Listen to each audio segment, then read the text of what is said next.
Hey guys, I'm Naguura, and today we're going to be talking about Mythic Plus and how to approach the new dungeons. So a lot of people tell me they'd like to get into M Plus more, but they don't know where to start, so I'm going to give you some tips and tricks on how to improve in M Plus, and this is going to be for completely new M Plus players, but there's also going to be some tips and tricks for more seasoned Mythic Plus players that feel like they can't increase their current score. First off, I'd like to say that right now is the very best time to get into M+, because all the dungeons are new to everyone.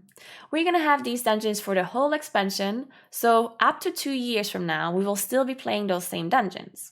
So it's a really good time investment to learn the dungeons now, since the knowledge will be valuable for years. So let's start with the very basics. If you already know how Mythic Plus works, then just skip this part of the video and go to the next timestamp.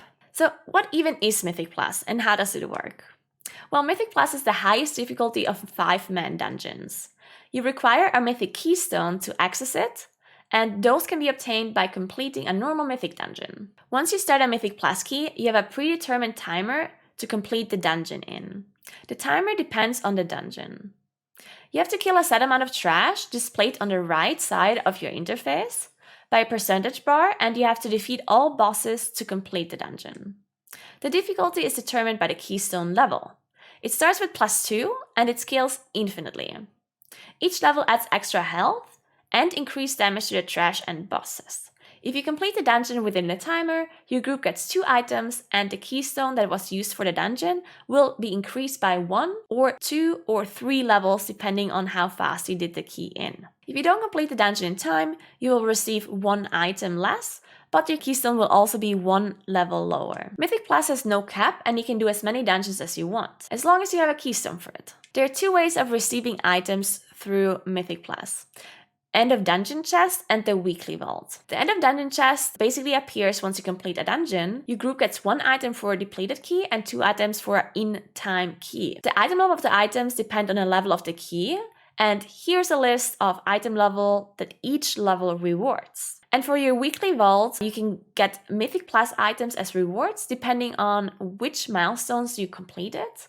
Up to 3 different item choices, and here's a list of item level each keystone level rewards.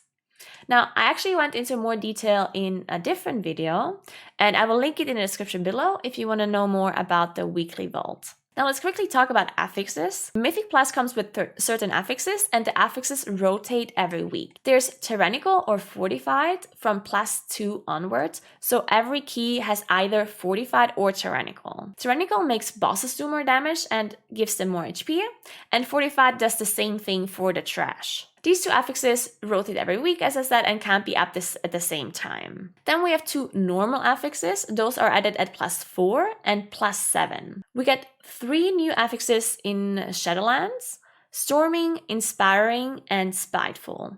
Storming causes whirlwinds to spawn around the mobs that you have to dodge.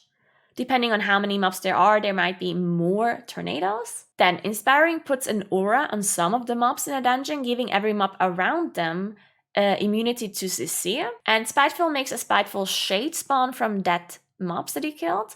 And the Spiteful Shades will then fixate random players, similar to the Thing from Beyond that we had in BFA. And at level 10 or higher, you get the 4th affix, the Seasonal affix. This one stays the same for the whole season, and in the first season of Shadowlands, we have Prideful. After every 20% of trash you kill in a dungeon, there will be a manifestation of pride that spawns, a high HP mob with increased pulsing AoE damage to the group. Random players will also get a debuff, shooting out 4 orbs from their location, which need to be dodged by the other players. When the manifestation of pride dies, all nearby players will gain the Prideful buff, increasing their damage and healing by 30%, movement speed by 60%, and restoring 5% mana every second for 60 seconds. Now let's talk about how to approach Mythic Plus and how to get better at it. I personally believe that being good at high Mythic Plus is 80% knowledge and preparation, and only 20% execution.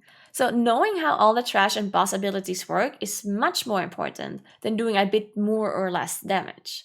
Because no matter how good you are at the game, if you don't know how an ability works, you can't react properly to it. But unfortunately, there's an overwhelming amount of abilities to learn in Mythic Plus, because each dungeon has countless different mobs and bosses. So how should you go about learning it all? I think the best way to learn dungeons is learning by doing. So from now on, whenever you do a dungeon, try to actively pay attention to what is going on in this dungeon. There are way too many players who just go through a dungeon mindlessly without really paying attention to what's happening, and then you go out and you have the same knowledge as before. Pay attention to which mobs are casting which ability, for example. Is any mob casting heals? Any mobs casting dangerous AoE abilities? Anything less dangerous you don't have to worry about? And then actively pay attention and remember those mobs. If you mindlessly go through, you will never be able to play that trash properly.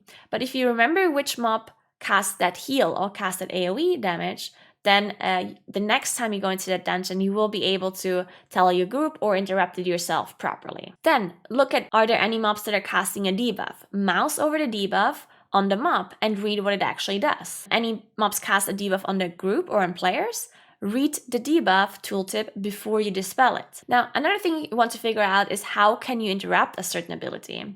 Are they interruptible with normal interrupts?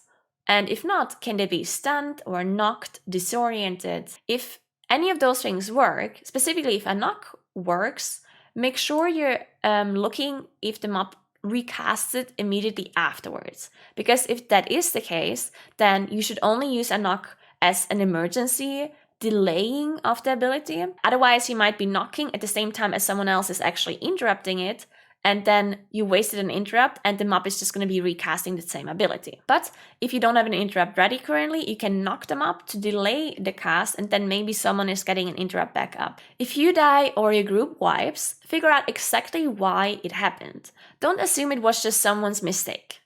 Maybe you could have done something to prevent it, right? Any cast went through, could have helped with kiting for the tank, maybe could have helped with slowing, could have helped with knocking, stunning, taunting them up away from the tank, anything like that. Did you focus the target properly that is dangerous? Maybe you were just mindlessly AoEing instead of actually focusing the priority target. Anything like that you could figure out to help what you did wrong in this specific pool and think what you can improve for the next time you're doing the same pack. Make sure you're also reading the death log and see which abilities killed you or killed your tank or killed your group. During a queue, you might have very limited time to actually do anything other than just remembering and actively paying attention. But you can actually write down quick notes to remember that you should do this after the queue. You can join an in-game channel, a channel that just you are in, or maybe your group is in, and then just open up the channel, quickly type something in that you want to do afterwards. For example, type in, check what certain ability does, or write a weak aura for a certain ability, or get a timer for an ability, or put a sound to a weak aura, or change talents for next time you're in this dungeon, because maybe you want, let's say you're a druid and you want mass root instead of bash, or maybe you want heart of the wild, anything like that. Just write it down in that channel and remember it for next time. Or you can do it after the key because you don't have time within the key. Once you're familiar with all abilities and you have set up your UI accordingly, weak auras, proper rate frames, proper nameplates. Nameplates are actually very important, and a lot of people underestimate how important nameplate settings are. First of all, make sure you're playing with stacking nameplates. If your nameplates are overlapping, then how are you supposed to see which mob is casting what, the HP of the mobs? You can't click on them properly. Make sure they're stacking nameplates. This is a Blizzard setting you can change in your normal interface options. Now, another thing that is not in your normal interface options is other nameplate settings. There's actually a lot of nameplate settings that people don't necessarily know about. If you install the add-on Advanced Interface Options, then you can go to the CVR options that are not visible in a normal interface that make you adjust lots of different things about your nameplates. Certain nameplate add-ons already come with these options built into their add-ons options. For example, Plater, I believe, and also KUI nameplates. So if you open up the options, you can already find some of those CVR settings there. The most important things I personally think are important to change are the distance between the nameplates, because if they're really far apart, then they go out of your screen or they're overlapping at the top of your screen and then you can't see anything anymore. So make sure the nameplates are close enough, but not overlapping, of course, to make sure you're still seeing all of the casts and all of your dots or debuffs on the target, but they're not too far apart. Then you can also change the sizes of the nameplates, and you can also change the visible size of the nameplate compared to the actual size. This means the nameplate, the actual size is where you can click on, and the visual size would be the nameplate you actually see. By increasing the visual size, you can make it easier to click on nameplates. Even if your mouse is not exactly over the nameplate that you're seeing, you're still going to be clicking on it. And this might be really important, especially if you use mouse overs for mouse over interrupt, mouse over dots, anything like that. It just makes it a lot easier for you to not dot the wrong target because your mouse is like 1 millimeter off to the side. So just look into that setting so your visible nameplate is smaller than the actual nameplate. And yeah, just look into those nameplate options. Another thing that I personally like doing is decrease the space on top of your screen.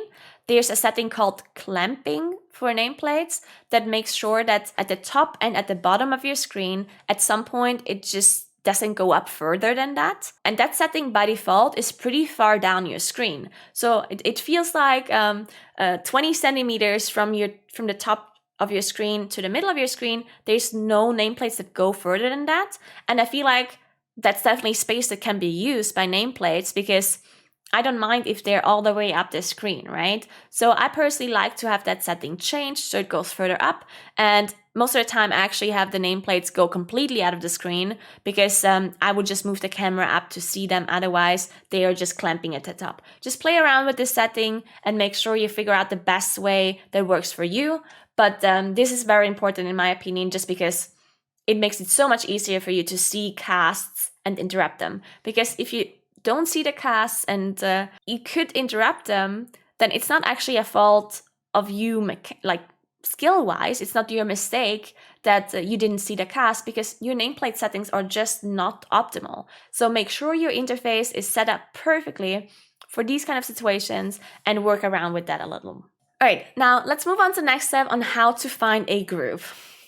I know it can be really difficult to find groups for Mythic Plus, especially if you don't have a high rated.io score or you're playing a class that is not considered meta. I recommend looking for a group of people you can play with all the time or more often that have a similar score to you. This way you can all improve together and learn how to deal with certain abilities, how to figure out routes for your team, how to shot call interrupts, and so on. If this is not an option for you, I recommend adding people to your friend list after you were playing with them in pucks. So if you were doing a dungeon with a certain player and you felt like this player is on a similar score than you, similar skill level, and is also trying to improve, same as you, then add them to your friend list and just find a decent amount of players that you can ask for keys whenever you feel like playing. The bigger your list of Mythic Plus players on your friend list, the better. There are also lots of in-game communities and Discord communities you can try to join. Strictly pugging will be pretty difficult, but if that is your preferred way of doing Mythic Plus, then I recommend to learn how to shot call. Learning how to call interrupts and learning how to put markers on important targets, how to do routes for your team according to your setup, can really lead your group to victory and to do the key in time that maybe you wouldn't have been able to time otherwise. And remember, this is very important. Blaming other people will get you nowhere. Think about what you can do better and what you can do to improve, because that is the only thing you can work on. You can't make your teammates play better outside of helping them by doing calls and creating routes. By being the best and plus player that you can be, you will for sure increase your rated.io score no matter the teammates you have. All right. So I hope this little insight into Mythic Plus helped you a little, and good luck with your keys. I hope you're increasing your score as much as you're hoping for, and thank you very much for watching, guys. If you have any more questions, you can ask in the comments below, or you can go over to my Twitch stream over at twitch.tv Naguura. Feel free to ask whatever you want to know about Mythic Plus. There's also going to be more Mythic Plus videos in the future on my channel, so keep an eye out for that. All right, thank you so much for watching, and I'll see you on the next video. Bye!